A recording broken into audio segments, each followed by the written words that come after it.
a dejar aquí el móvil para el tiempo. Oye, ¿de qué vamos a hablar ahora?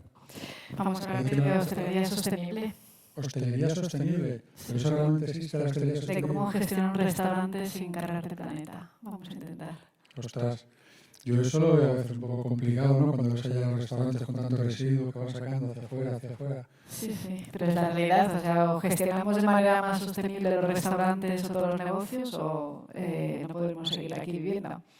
Pues nada, oye, te dejo para que nos lo cuentes. Pues muy bien. Bueno, hola, ¿hay alguien? Al menos os creéis 4, espero que os interese el tema. Os podéis acercar aquí al menos porque os veo poco.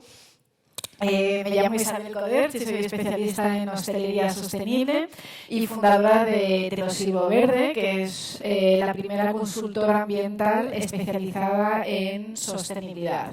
Y nos dedicamos a ayudar a cualquier tipo de negocio de restauración y de alimentación a reducir su huella ambiental y aportar valor social en 360, ¿vale? Entonces, hoy, en estos 20 minutos que tenía, yo quería hablaros de dos aspectos. Primero, de por qué nos tiene que preocupar la sostenibilidad, tanto si tenéis un restaurante como si no tenéis ningún tipo de negocio, por qué es importante la sostenibilidad. Y segundo, cómo podéis gestionar vuestro negocio reduciendo el impacto ambiental. La emergencia climática es una realidad que ya nadie cuestiona y aplastante, y lo estamos viendo en todos los medios de comunicación cada día con noticias del impacto directo, como por ejemplo puede ser los veranos tan calurosos que estamos teniendo cada vez más, o por ejemplo el incremento del coste del aceite de oliva, que es una consecuencia también de la emergencia climática. Tenemos que conseguir como civilización mantener el tope de temperatura a 1,5, que es este umbral que tenemos para conseguir tener un planeta habitable y evitar todas estas situaciones que estamos viviendo. Entonces, ¿por qué contamina un restaurante? Quizás es algo que os podéis plantear. Por un lado, es un negocio que requiere muchos recursos naturales, necesitamos agua para lavar, agua para cocinar, necesitamos también suministros, energía que extraemos de la tierra, muchos de estos recursos además son recursos finitos, necesitamos también tierra para producir alimentos. Es decir, por un lado extraemos recursos naturales de la tierra y por otro lado generamos residuos que se acumulan en nuestro planeta y que no sabemos cómo gestionar.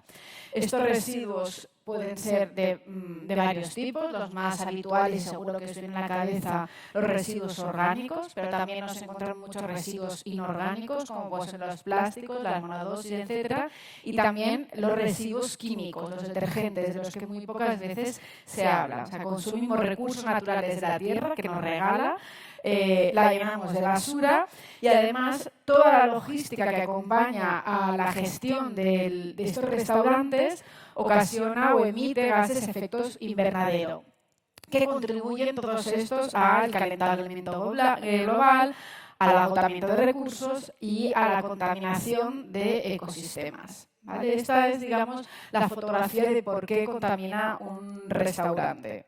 Uy, me has puesto la otra. Ah, perdón. Ya está, perdonad. ¿Por qué nos tiene que preocupar la sostenibilidad? Por un lado, por esta emergencia climática, estamos en una situación de no retorno, en un planeta en el que hay temperaturas más allá de 1,5, no puede haber personas y por lo tanto tampoco restaurantes, pero además también en los últimos años estamos viviendo un aumento de la presión social. Estamos viendo, por ejemplo, activistas como la cocinera Ada Parellada, que lleva unas croquetas que sobraron de los comedores escolares al Congreso de los Diputados aquí en Madrid, es decir, activistas que se mueven para sensibilizar sobre la necesidad de gestionar mejor todos los comedores. Estamos viendo también clientes que son capaces de hacer reclamaciones o incluso denuncias cuando tú vas a pedir una Coca-Cola y le pones una tapa de plástico, y eso también ha pasado. Tienes empleados que también te están presionando y que están buscando negocios que tengan un valor o un propósito más allá del beneficio económico.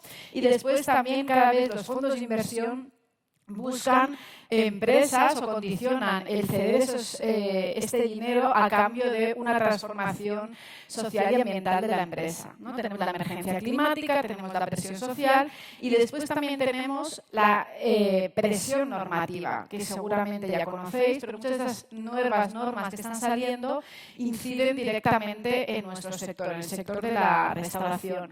Por citaros alguna, la ley de envases que ha salido recientemente, la ley de eficiencia energética, la ley que nos obliga a hacer informes de estados no financieros, la ley de igualdad. Es decir, cada vez hay más normativas, hay un tsunami normativo y esto no ha hecho más que empezar. En definitiva, todos estos factores, estos tres factores, nos empujan a que si tenemos un negocio de restauración, tenemos que empezar a pensar cómo lo podemos hacer más sostenible y no podemos seguir gestionando nuestros restaurantes como siempre. ¿Qué hacemos desde nuestra consultora? Pues en nuestra consultora hacemos un abordaje integral de la sostenibilidad, desde cómo diseñamos el menú a cómo escogemos estos ingredientes, cómo sensibilizamos interna y externamente a nuestro personal y a la sociedad y aprovechamos este potencial que tenemos para transformar y sensibilizar, cómo reducimos esta demanda energética y cómo la transformamos en verde, cómo reducimos residuos, cómo reducimos detergentes y productos químicos, cómo aprovechamos en los alimentos, movilidad, bioclimatismo y compromiso social.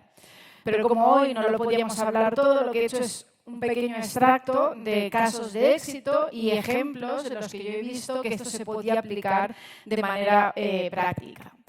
Por ejemplo, uno de los restaurantes con los que trabajamos, que es la cadena de restauración Udon, ha implantado desde hace ya años toda esta transformación a través del menú y a través de la selección de ingredientes. Y aquí os he traído un extracto, digamos, una infografía de todas las acciones que están realizando. En cuanto a dieta climática, algunas ideas que podéis llevar a cabo sería, que ya lo han dicho en la charla de esta mañana, apostar por ingredientes de proximidad, de temporada, ecológicos, reducir el consumo de carne y apostar por carne de producción extensiva. Buscar más platos plant-based y que sean deliciosos. Y resalto la palabra deliciosos porque es importante que estos platos sean igual de ricos que los que tienen carne y que además se vendan y se describan en el menú por sus propiedades organolépticas, no porque no tienen determinado producto. Además, también se hace hincapié mucho en los últimos años, lo habéis visto, por ejemplo, con IKEA, en la pesca sostenible. Han salido ya varias certificaciones, ASC, MSC, que nos ayudan a identificar estos productos como sostenibles, que hasta ahora era relativamente complicado identificarlos, al menos más que la carne, pero ahora ya hay lugares donde buscarlos. En cuanto a bienestar animal, que seguro que también habéis visto en los supermercados cómo está saliendo el sello, por ejemplo, Welfare, el compromiso europeo del pollo, o distintos sellos que nos permiten tener ciertas garantías de que esos animales se han producido teniendo en cuenta el bienestar animal. Y después, cómo diseñamos esta carta, cómo la confeccionamos, cómo la comunicamos de manera que nosotros explicamos a nuestros clientes que además de ser un buen restaurante, de servir comida riquísima, somos un restaurante que le preocupa el clima, es decir, comunicarlo. Y aquí sería un ejemplo de cómo lo está haciendo Udon, que todavía no ha salido, pero va a publicar el informe de sostenibilidad a través de un código QR en la carta, en el que el comensal va a poder ver qué acciones se está llevando a cabo en cada una de estas áreas. Además de la dieta climática, otro punto que también me parece interesante resaltar sería el residuo cero. Algunas iniciativas o acciones que se están llevando a cabo en los restaurantes con los que trabajamos, pues por ejemplo, librarse de todos los desechables, que son todas estas cajas, productos, plásticos que sirven solamente para el consumo inmediato. Pongo aquí, ojo, cajas, porque cuando os digo la palabra desechables seguramente os viene a la cabeza un vaso o una monodosis, pero pensad si tenéis un restaurante que cada día os llegan muchísimas cajas que son desechables, que ocupan mucho espacio, que además implica que tenéis que tener personal que las están rompiendo y doblando y que en el fondo después también eso es dinero, es decir, librarse de todos esos residuos que tenéis en vuestro restaurante. Aquí no se tira comida, con eso os quería decir que hay que también poner el foco un tema que hace 10 años casi nadie hablaba, pero que en los últimos años, gracias a activistas, ¿no?, como Ada Perellada y muchos otros cocineros que están comentando que se tira mucha comida dentro de los restaurantes, pues se ha empezado a identificar la cantidad de alimentos que tiramos en los restaurantes y a establecer un plan de reducción. También podemos mirar las bebidas que estamos consumiendo o que estamos ofreciendo a nuestros clientes. La mayoría, si nos fijamos, o cuando vamos a un restaurante, la mayoría de bebidas se sirven en botellas o en envases que son desechables. Ahora, en los últimos años, cada vez encontramos más refrescos en vidrio retornable, pero aún así en la mayoría de restaurantes se ofrecen las bebidas en envases desechables, ya sean de vidrio o de aluminio. Vamos a intentar, dentro de nuestro restaurante, sustituir todas estas botellas por envases que sean retornables. Además, otro punto sería la segregación de todas las fracciones. Yo veía muchos restaurantes y la mayoría de ellos se separa correctamente el cartón, se separa correctamente los envases, pero en el resto de fracciones la cosa está bastante mal. Entonces, recordaros que la segregación de residuos es obligatoria en toda España y cada una de las fracciones. Entonces, esto sería importante. Y también el elaborar, esto es reciente, todavía está con el tema de la selección se ha parado, pero está a punto de aprobarse la ley del aprovechamiento alimentario. En Cataluña ya está aprobada, que obliga a todos los restaurantes a tener un plan de prevención del despilfarro alimentario y a reducir el despilfarro que genera. ¿Vale? Desde aquí, en la imagen os he puesto algunos de los ejemplos que llevan a cabo en los comedores corporativos de Inditex, que tienen 14 restaurantes en todo el mundo y es uno de los restaurantes, digamos, pioneros en sostenibilidad y referentes en nuestro país. Y aquí os he traído algunas imágenes de ejemplos de acciones que están llevando a cabo, como por ejemplo la eliminación del residuo del envase de los huevos, que es algo que está muy omnipresente en todos los restaurantes, y la sustitución del brick por bolsas de plástico. ¿Alguien me sabe decir por qué esta es una buena acción? Sustituir el brick por las bolsas de plástico, por preguntaros. ¿Pensáis que desde un punto de vista ambiental es positivo? ¿Sabéis por qué? Muy bien, pues el brick, como ha dicho él, son 3 materiales, está fabricado con aluminio, con cartón y con plástico, y aunque técnicamente son reciclables, a la práctica en España, y que yo sepa, no sé si en algún otro país, pero al menos en España, no se puede separar y recuperar. Y por tanto, siempre tenemos que intentar, dentro de nuestros restaurantes y en casa también, optar por materiales y envases monoproducto, ¿vale? Como este de aquí. La sustitución de la leche en brick por bolsa es una buena iniciativa desde un punto de vista ambiental.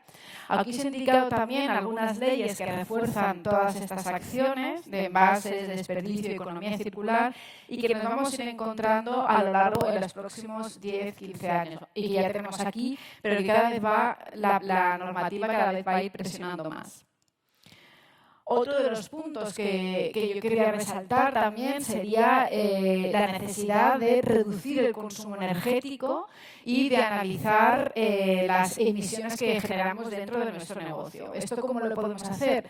De muchas maneras, pero digamos que la estrategia más ágil y que podemos ver más retorno más inmediato es la apuesta por maquinaria ecoeficiente. Y en segundo lugar sería también el consumo de energía renovable, que prácticamente está al mismo precio. Además, también otro aspecto que están empezando a hacer muchos restaurantes sería el cálculo, reducción y compensación de emisiones.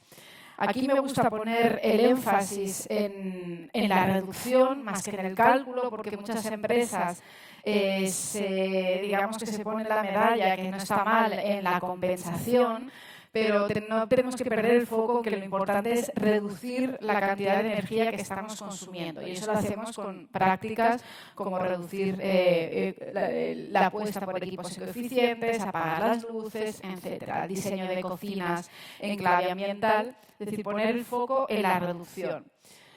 Aquí os he traído un ejemplo también de otro restaurante que está en Mataró, que autogenera toda su energía e incluso le sobra energía haciendo un diseño bioclimático del chiringuito y colocando placas solares en todo el restaurante.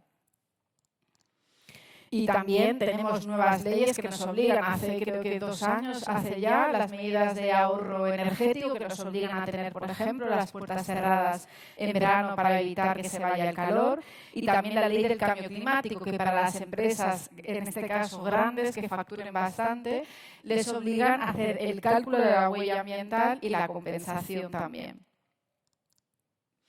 Y en esta idea o en este concepto, esta nueva visión de restaurante sostenible, yo también incluyo, y para mí es muy importante, cómo tratamos a nuestros empleados, cómo tratamos a la comunidad en la que vivimos, ¿no? Y uno de los grandes problemas que hay en el sector de la hostelería, ya lo sabéis, que es la contratación de personal.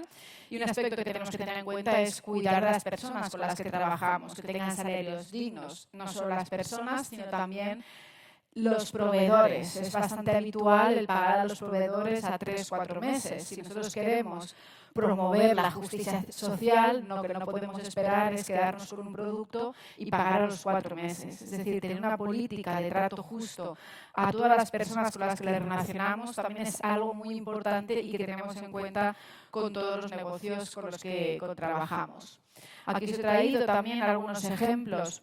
Bueno, y las leyes también. Algunos ejemplos de restaurantes que están trabajando por intentar conciliar la vida laboral con la vida personal, que es una de las limitaciones, ¿no?, por el cual cuesta a veces encontrar trabajadores, ¿no?, como el CIE de Can Roca, que hace, no sé si 2 o 3 años, duplicó su plantilla para poder tener 2 turnos y que no se tuviera que hacer todo el turno completo. Y también restaurantes de la cadena El Grupo Nove también ajustó los horarios para poder conciliar. Yo creo que poco a poco también vamos a ir avanzando. En nuestro país esto es algo que es difícil porque tenemos una cultura, ¿no?, que estamos mucho tiempo fuera de la calle, nos gusta mucho ir de bares y esto es relativamente complicado, pero está claro con esta falta de personal que o ajustamos o mejoramos las condiciones laborales o nos vamos a quedar sin camareros. Y aparte de todo esto de cuidar el planeta, aquí también me faltaría el poder desarrollar proyectos que favorezcan la comunidad en la que estamos, los barrios en los que estamos, proyectos altruistas o proyectos de donación o proyectos incluso de inserción sociolaboral dentro de nuestros restaurantes. Y algunos aspectos, para acabar, algunos aspectos que yo creo que también son importantes y quería comentaros en esta charla, y es que, en primer lugar, todos los modelos de restauración pueden ser más sostenibles.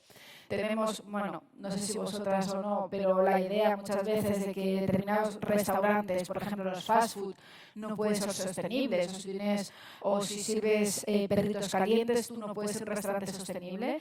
Y lo que quería transmitir es el mensaje de que todos los restaurantes pueden ser más sostenibles y que por el hecho de que tú tengas un modelo u otro, eso no te exime de responsabilidad. Y aquí os he traído un ejemplo de Burger King, que está haciendo toda esta transición a envases. También tengo que decir que no lo está haciendo voluntariamente, les obliga la ley en Francia, que dudo yo mucho que lo hubieran hecho de manera voluntaria, pero con esto lo que os quiero decir es que existen soluciones y que no hay excusas y que todos los modelos de restauración pueden analizar cuál es su impacto ambiental. En este caso, un fast food, obviamente su mayor impacto ambiental es que está sirviendo desechables para consumir in situ y ese es el punto que hay que solucionar.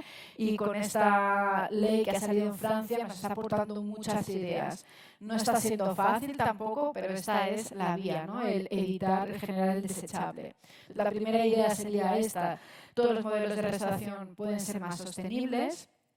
La segunda también, que quería un poco tirar abajo, si la teníais, es que la sostenibilidad en restauración no tiene por qué ser más cara, porque muchas veces también me encuentro con esa idea de no, es que todo esto es mucho más caro, la sostenibilidad.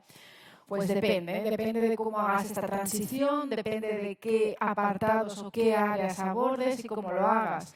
Si tú tienes un restaurante y lo único que haces es pasar todos los alimentos de convencional a ecológico, es probable que sí, pues que te sea más costoso. Pero si tú además de intentar ambientalizar, digamos, la compra sostenible, lo que hace es reducir el despilfarro alimentario, reducir el consumo energético, concienciar, comunicar tu compromiso, lo que puedes hacer es llegar a equilibrar, digamos, estos costes. Aquí en esta imagen os he puesto un ejemplo de uno de los restaurantes también con los que trabajamos, que es una cafetería que hizo este pequeño cambio, no sé si lo veis, ¿no? Que es sustituir una monodosis de azúcar por azúcar a granel. Y aunque puede parecer un cambio tonto y simple, esto les permitió ahorrar 400 euros, ¿no? Porque no tenían el azúcar en sobre, es más caro que el azúcar a granel. Entonces, estos cambios, si tú tienes una mirada completa en tu restaurante, en el que no solo te fijas en el producto, sino que te fijas en todos los residuos y en todos los otros aspectos, puedes conseguir equilibrarlos. Y la tercera idea que os quería comentar era que la sostenibilidad no es una meta, no es un punto al que tenemos que llegar, sino que es un proceso de mejora continua y que constantemente tenemos que estar analizando nuestro negocio, analizando nuestros procesos y ver de qué manera podemos mejorar. Y creo que ya he acabado, no sé si he ido muy rápido. ¿Sí? No sé. Muchas gracias. No sé si tenéis preguntas. He ido muy rápido, me parece. ¿No tenéis preguntas? Vale, pues nada, pues ya está.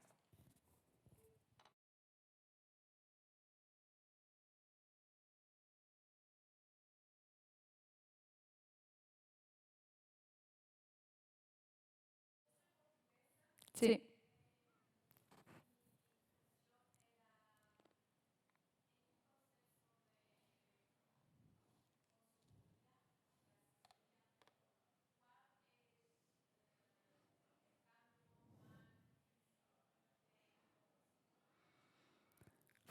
A ver, es que depende mucho del tipo de negocio. Por ejemplo, nosotros trabajamos con hospitales en los que hay muchísimo despilfarro alimentario en los hospitales. No sé si conocéis ese sector, pero se tira muchísima comida. Se calcula que unos 700 gramos por paciente día. Entonces es un sector que en este caso cuesta mucho de cambiar porque hay muchos agentes, muchos interlocutores, ¿no? Tienes enfermería, tienes los médicos, tienes pacientes, aquí es más complejo. Y después en un restaurante pequeño, uno de los problemas que pueden tener es que a lo mejor les cuesta más el invertir en comunicación o el invertir en cambiar una cadena de restauración o en restauración colectiva, por ejemplo, que son las empresas que dan de comer a los comedores escolares, trabajan con grandes plataformas de compra en las que ellos tienen pactados precios muy apurados, muy ajustados de determinados productos y tienen unos estándares para introducir productos dentro de sus plataformas muy exigentes. Y aquí cuesta cambiarles todo, digamos, la mentalidad y el proceso de compra. También te diría, por ejemplo, con la limpieza ecológica, estamos también muy acostumbrados a pensar que limpiamos cuando hay un olor muy fuerte y cuando hay mucha espuma. Y cuando nosotros les presentamos alternativas que son menos tóxicas, por ejemplo, la limpieza con ozono o productos que son ecológicos, que no tienen este olor, hay muchas reticencias para cambiar de producto de limpieza. Pero vamos, es que te diría que cada sector tiene, yo creo que algunas restricciones distintas. Nada. ¿Nada más? Vale, pues muy bien, muchas gracias.